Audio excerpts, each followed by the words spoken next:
तो मैं अभिषेक उपाध्याय आप सभी का हार्दिक धन्यवाद करता हूं। मेरे जो न्यूज़पेपर के रीडर हैं उन सभी का मैं स्वागत करता हूं और जो हमारे चैनल के श्रोता हैं और दर्शक हैं उन सभी का मैं स्वागत करता हूं।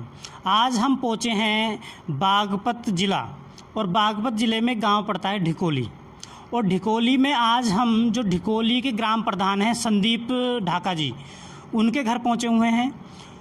अभी हमने संदीप जी से बात की तो हमें पता चला कि इनके गांव में करीब 5 या 6 शिक्षा मित्र हैं और इन्होंने हमें बताया कि उनकी स्थिति जो है आर्थिक स्थिति और पारिवारिक स्थिति ठीक नहीं है, बहुत दयनीय स्थिति है। सरकार 10,000 रुपये वेतन उनको देने के बाद इतना कार्य करा रही है जितना एक 80,000 रुपये का अध्यापक जो सरकारी अध्यापक है उसके बराबर ही उनसे कार्य लिया जाता है, लेकिन वेतन दिया जाता है 10,000 रुपये। और बात करें तो 12 महीने में केवल 11 महीने का ही वेतन उनको दिया जाता है।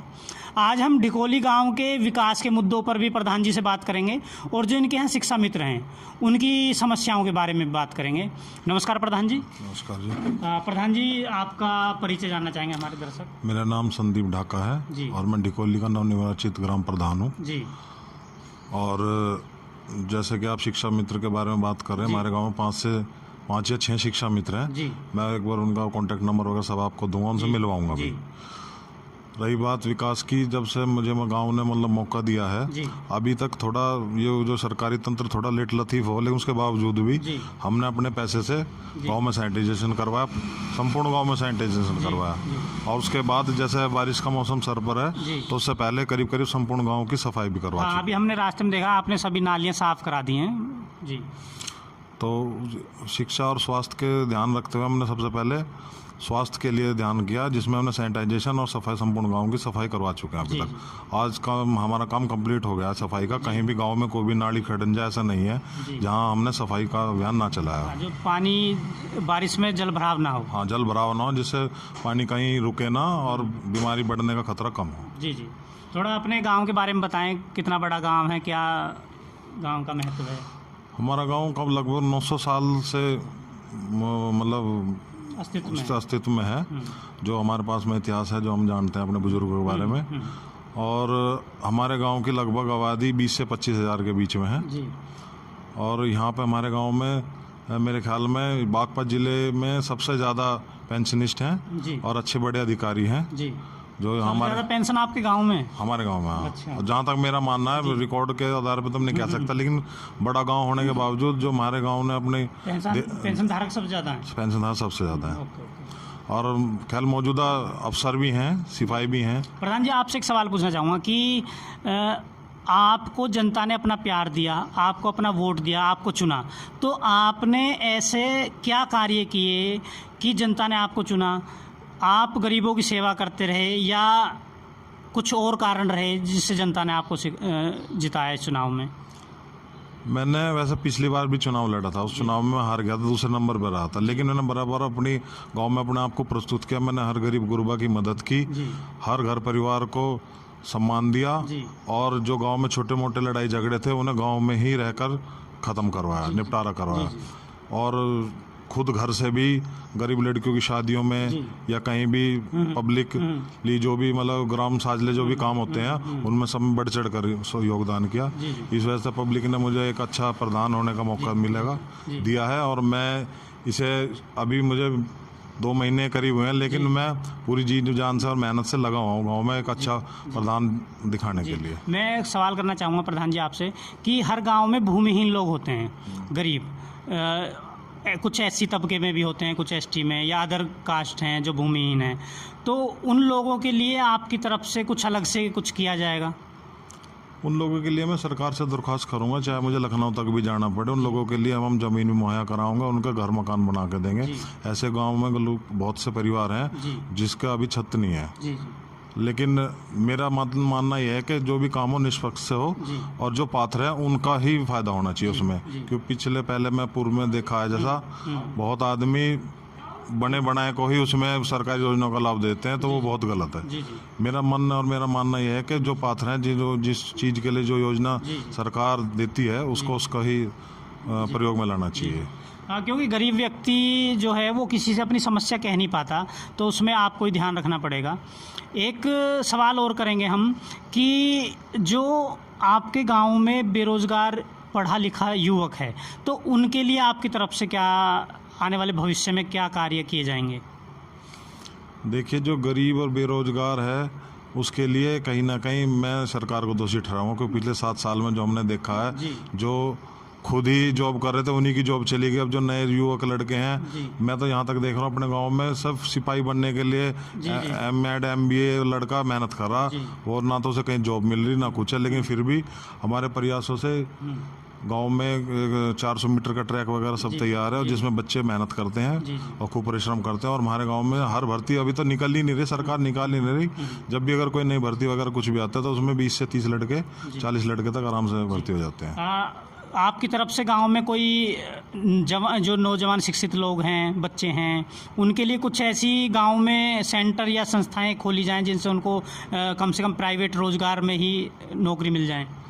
बिल्कुल ऐसा होना चाहिए, क्योंकि देहात का और शहर का बहुत बड़ा अंतर है। देहात में बच्चे थोड़ा वो जो शहर में जो वर्ड टू वर्ड या कुछ भी इधर उधर जो भी कंपटीशन वगैरह तैयारी आसानी से कर सकते हैं। मैं ये चाहता हूँ कि मैं भी अपने गांव में कुछ ऐसा सेंटर या इंग्लिश स्पीकिंग कोर्स या कुछ भी ऐसा हो जिससे जो बच्चे किसी भी क्षेत्र में आगे निकलना चाहते हैं तो उन्हें उनमें मदद मिले। प्रधान जी, आपके गांव हम आए हुए हैं, गांव में काफ़ी लोगों से हमें बात हुई हैं, तो अभी तक के जो रुझान हैं, रुझान ही कहूँगा, तो उसमें तो आपकी लोग बड़ाई कर रहे हैं। तो क्या ऐसे ही विकास कार्य 5 साल पूरे चलते रहेंगे बिना रुके हुए? बिल्कुल चलते रहेंगे सर। थोड़ा प्रशासन का अगर सपोर्ट रहा, सरकारी मशीनरी को जैसे मैं देख रहा हूँ थोड़ा बहुत मुश्किल है, लेकिन मैं पूरा प्रयास करूँगा कि इसी तरह गाँव में विकास होता रहे। प्रधान जी, एक चीज़ और मैं आपसे कहना चाहूँगा कि जो गांव में बिजली की व्यवस्था है, जैसे तार कहीं कहीं जर्जर हो जाते हैं, तो उनके लिए कुछ कदम उठाए जाएंगे? नहीं, हमारे यहाँ जो नवीनीकरण हो चुका है तारों का, थोड़ा बहुत ही जगह बची है जहाँ पे नवीनीकरण नहीं हुआ है। हमारे यहाँ बिजली की ठीक व्यवस्था है, कोई दिक्कत नहीं है बिजली में भी। और सर, जिन गरीबों के घर में शौचालय नहीं है तो उनके शौचालय बनवाए जाएंगे आपकी तरफ से? बिल्कुल बनवाए जाएंगे सर जी। मेरा बार बार वही मानना है कि निष्पक्ष शौचालय बने, जिसे आवश्यकता है, जिसके घेर में या घर में शौचालय नहीं है वहाँ शौचालय बनेगा। अन्यथा किसी के भी जिसका है डबल या उसका भी पट्टी नहीं चिपकाई जाएगी। ये मैं बार बार अपने गांव में भी और आपके सामने भी ये पूरी प्रतिज्ञा करता हूँ कि मैं बिल्कुल निष्पक्ष और ईमानदारी से ही काम करूँगा। तो प्रधान जी, हम ना अपने इंटरव्यू के लास्ट में कुछ क्वेश्चन पूछते हैं, तो उस क्वेश्चनों के जवाब आपको एक शब्द या एक लाइन में देने हैं। पहला क्वेश्चन मेरा ये है कि इन 7 सालों में जो अब वर्तमान सरकार की बात कर रहे हैं, इन 7 सालों में भ्रष्टाचार बढ़ा है या घटा है आपके दृष्टिकोण से? 10 साल से मैं थोड़ा टच में हूँ प्रशासन के। भ्रष्टाचार डर तो हुआ है लेकिन घटा नहीं है। हाँ, ठीक है। दूसरा सवाल मेरा ये है कि हमें पहले जो मुग़ल थे उन्होंने लूटा, करीब 1200 साल जो मुस्लिम शासक रहे, उसके बाद करीब 300 साल अंग्रेज़ों ने लूटा। तो आज इस देश को कौन लूट रहा है? क्योंकि देश में विकास बहुत हो जाना चाहिए था लेकिन नज़र नहीं आता है। वैसे जो ये नियम है कि बड़ी मछली छोटी मछली को खाती है, ऐसा ही देश में चल रहा है। बड़े उद्योगपति छोटे उद्योगपति को ख़त्म करते जा रहे हैं, वो सब सिस्टम अपने अंडर लेना चाह रहे हैं, जिससे मतलब छोटे उद्योगपति भी ख़त्म बर्बादी की तरफ जा रहे हैं। बड़े बड़े उद्योगपतियों ने मॉल खुलवा दिए, सब छोटे छोटे मतलब जो भी उद्योग धंधे वो सब अपना गुजर बसर करते थे, वो सब बड़े व्यापारियों ने अपने कंट्रोल में कर लिया। प्रधान जी, बात करें कि आपका गांव जो है जाट बाहुल्य क्षेत्र है, आपका गांव भी जाट बाहुल्य है, तो गाजीपुर पे हमारी इस वीडियो को टिकैत जी भी देखेंगे, तो इसलिए मैं आपसे सवाल कर रहा हूँ कि यहाँ के जो जाट हैं जिला बागपत के, उनका समर्थन सपोर्ट टिकैत जी को मिल रहा है या नहीं मिल रहा है? बहुत ज़्यादा समर्थन मिल रहा है। हमारे बड़े भाई सोमिंदर ढाका एडवोकेट, हम पार्टी से बिलोंग करते हैं, लेकिन वो सब चीज़ छोड़कर गांव उनके बिल्कुल फुल सपोर्ट में उनके साथ खड़ा। सोमिंदर ढाका। हाँ जी। तो उनका ही नेतृत्व गांव में चलता है गाजीपुर बॉर्डर के लिए। अब भी 10 तारीख को सिंधु बॉर्डर जाने का प्रोग्राम है, और हमारा गांव तो ऐतिहासिक गांव है। अब भी कल भी कुछ था प्रोग्राम बागपत में, वहाँ भी बढ़ चढ़ के गांव ने हिस्सा लिया था, और 10 तारीख में भी और पहले भी, और घर गांव से चंदा भी इकट्ठा करके मतलब हर तरह से मतलब किसान के लिए बिल्कुल। अभी जो लोग कह रहे हैं कि जी टिकैत जी को तो बाहर से पैसा मिल रहा है, तो वो गलत है, सही है, या गाँव से ही पैसा चंदा इकट्ठा होकर जा रहा है? देखो यहाँ से देहात से तो हमारे गांव से भी और बहुत गांव है, वो ऐसी बात नहीं है, सब जगह चंदा होकर पहुंच रहा है वहाँ पे, ले और कुछ खाद्य सामग्री पहुंच रही है। लेकिन मेरा मानना है कि जो हैं आपके सिख भाई हैं, उनके बच्चे अच्छे कनाडा वगैरह इधर उधर हैं, ये कोई वो वैसी फंडिंग नहीं आतंकवाद वाली, वो उनके किसानों के ही बच्चे हैं, और वो अपने पिता के और अपने उसको जो संघर्ष के लिए उसमें वो इन्वेस्टमेंट कर रहे हैं, योगदान कर रहे हैं। हाँ। अच्छा, आपकी नज़र में ये कानून जो हैं, 3 कानून जिनको टिकैत जी कहते हैं कि काले कानून हैं, तो ये किसानों के लिए फ़ायदेमंद हैं या नहीं है? किसान को तो बहुत बाद में नुकसान होगा इनका नुकसान तो आम पब्लिक को होने वाला है। जी। जो आम पब्लिक इस बात को समझ नहीं पा रही, जी। इसका फ़ायदा तो आम पब्लिक को होना है, क्योंकि अगर आप किसी चीज़ का स्टॉक कर लोगे जी। और जब एक चीज़ को आप स्टॉक ही कर लोगे, उसे बाजार में उसकी कमी आ जाएगी, तो उसको ऑटोमेटिक ही रेट बढ़ेंगे, उद्योगपति कमाएगा उसमें। तो यही वही है। किसान तो फिर भी अपने खाने के लिए रखे, लेकिन किसान खुद अदर मजदूरों की और सबकी लड़ाई लड़ रहा। तो एक तरीके से कह सकते हैं कि ये सरकार उद्योगपतियों की है, किसानों की नहीं है। हाँ जी, बिल्कुल कह सकते हैं इस बारे में, बिल्कुल इसमें कोई शक की बात नहीं है, क्योंकि जिस चीज़ की किसी को जरूरत नहीं है वो खम्मा क्यों ज़बरदस्ती हो रही है उनके साथ, किसानों के साथ। जैसी व्यवस्था पहले से चली आ रही है उसमें संतुष्ट है किसान। बढ़िया बात तो यह कि एमएसपी अगर चलो यह कानून भी अगर ये 1 वर्ष स्थगित नहीं होता है, लेकिन एमएसपी अगर कानून का बन जाए तो फिर तो किसानों को भरोसा हो जाएगा, कहाँ पे हमारा इससे तो कम बिकेगा ही नहीं, चाहे कोई बढ़िया लो या ना लो या सरकार ले। एक संदेश पूरे गांव वासियों को आपकी तरफ से, जो युवा हैं उनके लिए, और बुजुर्ग हैं, माताएं हैं, बहनें हैं, उनके लिए आपकी तरफ से कोई संदेश ग्राम वासियों के लिए? बस संदेश तो यही है, जो वो हमारे युवा भाई हैं उन पर देश की रीढ़ टिकी हुई है, और हमारे गांव के भाई मान सम्मान टिका हुआ, वो नशे पत्ते से दूर रहें, अपना अच्छे से पढ़े लिखें और अच्छी नौकरी पे जाएं, जिससे हमारे गांव का और हमारे समाज का भी नाम रोशन हो, और महिलाएं भी सुरक्षित रहनी चाहिए समाज में, जिससे आने वाले मतलब जो प्रशासन को जो सिरदर्दी है महिलाओं के प्रति, क्योंकि जब महिला सुरक्षित होंगी तो जब तो समाज अच्छा कहलवाएगा। प्रधान जी, मौलिक भारत न्यूज़ जो है वो ग्राउंड लेवल पे जाता है, गांव-गांव जाता है, लोगों की समस्याएं सुनता है, और हमारी जो सबसे बड़ी मुहिम है वो गेस्ट टीचरों की मुहिम है, और जो उत्तर प्रदेश के शिक्षा मित्र हैं उनकी मुहिम है। तो इसमें हमारे जितने भी उत्तर प्रदेश के शिक्षा मित्र हैं, करीब 2 लाख शिक्षा मित्र हैं, वो इस वीडियो को देखेंगे। दिल्ली के जो 25,000 गेस्ट टीचर हैं वो इस वीडियो को देखेंगे, उनके परिवार देखेंगे। करीब 15 लाख लोग जुड़े हुए हैं टोटल, अगर सबकी बात करें, शिक्षा मित्र और गेस्ट टीचरों के। तो परिवार जो हैं परेशान हैं, वो सब इस वीडियो को देखेंगे। तो हमारी इस मुहिम में हम चाहते हैं कि आपका पूरा सपोर्ट हमें चाहिए। इस मुहिम में हमारा पूरा सपोर्ट रहेगा। मैं तो ये कहना चाहता हूँ, जिस टीचर सपोर्ट हमें आपका इसलिए चाहिए क्योंकि जो गोदी मीडिया है, जो बड़ी मीडिया है, वो इनके मुद्दे उठा नहीं रही, इनकी समस्याओं को वो देखें, तो इसलिए हमें आप जैसे लोगों का ही सपोर्ट चाहिए। इन मुद्दों को क्यों उठाओगे वे, ये सरकार के विरोध के मुद्दे उन्हें क्यों उठाओगे? दरअसल जिस मतलब शिक्षा मित्र ने या दिल्ली में जो भी टीचर हैं, उन्होंने जो एक बार 40,000 वेतन ले लिया है, उन्हें अपने परिवार की जीविका चलाने का एक रास्ता मिला था, लेकिन उसके बावजूद उनका मतलब राजनीति के तहत उन्हें हटा दिया गया, उन्हें 10,000 वेतनमान पर रखा गया, कल करना करो ना करना जान दो।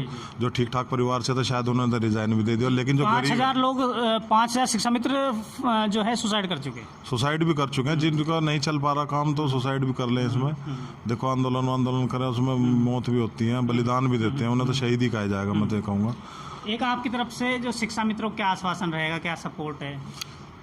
शिक्षा मित्रों के लिए मुझे ये सपोर्ट है, अगर भविष्य में अगर कोई आंदोलन में हमारे गांव या हमसे कोई भी मदद की जरूरत होगी तो हम उनका साथ देंगे बखूबी से, कोई दिक्कत नहीं। एक उन लोगों के लिए आपके मैसेज, जो शिक्षा मित्र जो अपने बच्चों की तरफ नहीं देखते और गलत कदम उठा लेते हैं, सुसाइड कर लेते हैं, उनके लिए आपकी तरफ से संदेश? ये देखो, एक हारा हुआ इंसान इस काम को करता है। आदमी को कभी जीवन से हारना नहीं चाहिए, उन्हें मेहनत से अपने डटकर अपना जीवन मरण का जो भी वो लेते हैं इरादा करते हैं उन्हें उसमें नहीं जाना चाहिए। उन्हें कुछ भी करना चाहिए, संघर्ष करना चाहिए। संघर्ष के बाद ही जीत होती है। बिना संघर्ष के अगर आप सुसाइड या इधर उधर के उल्टे सीधे काम करोगे तो उससे आपका परिवार और समाज को बहुत हानि होती है। हानि होती है। ऐसा नहीं होना चाहिए। जी जी। प्रधान जी, आपका बहुत बहुत धन्यवाद, आप हमारे साथ रहे। तो ये थे गांव ढिकोली के ग्राम प्रधान संदीप ढाका जी। और संदीप ढाका जी ने आप सभी लोगों को, जितने भी गेस्ट टीचर हैं और शिक्षा मित्र हैं, उनको आश्वासन दिया है कि उनकी किसी भी लड़ाई में मैं जिस तरीके से काम आ सकता हूं मुझे बताएं, मैं उनकी लड़ाई में उनका साथ दूंगा। और किसी को सुसाइड करने की ज़रूरत नहीं है। संदीप जी ने अलग से संदेश दिया है कि हिम्मत ना हारें, हिम्मत बनाए रखें। एक दिन आपका रात के बाद कहते हैं कि सवेरा ज़रूर होगा, तो हिम्मत बनाए रखें, सुसाइड ना करें। अभी करीब करीब 7 दिन पहले 22 तारीख की बात है, एक शाहजहांपुर में एक शिक्षा मित्र ने सुसाइड कर लिया फांसी खाकर। मैंने जब सुना तो मुझे बहुत दुख हुआ। मैंने प्रधान जी को बताया तो बड़ी दुख की बात है। आप हिम्मत ना हारें। कोई समस्या है, किसी भी तरीके की फाइनेंस की समस्या, पैसे से आर्थिक समस्या है, आप मौलिक भारत न्यूज़ को बताएं, या और कोई समस्या है उसमें हम आपके भागीदार रहेंगे। और आज संदीप तो जो ढिकोली ग्राम के प्रधान हैं, इनका बहुत बहुत धन्यवाद। और संदीप प्रधान जी को भी मौलिक भारत न्यूज़ का वादा है, यदि इन्हें भी कोई समस्या आती है, कोई योजना निकलवाने में प्रशासन की तरफ से कोई समस्या आती है, तो बेधड़क हमें बुलाएं, हम इनकी सेवा में हाजिर रहेंगे और इनकी हर समस्या को हाईलाइट किया जाएगा और हमारी तरफ से पूरी मदद रहेगी। क्योंकि प्रधान जी ने हमें मदद देने का, हमारे गेस्ट टीचर, हमारे शिक्षा मित्रों को सहायता देने का वादा किया है। मैं अभिषेक उपाध्याय आप सभी का बहुत बहुत धन्यवाद करता हूँ। ग्राम ढिकोली बागपत से धन्यवाद।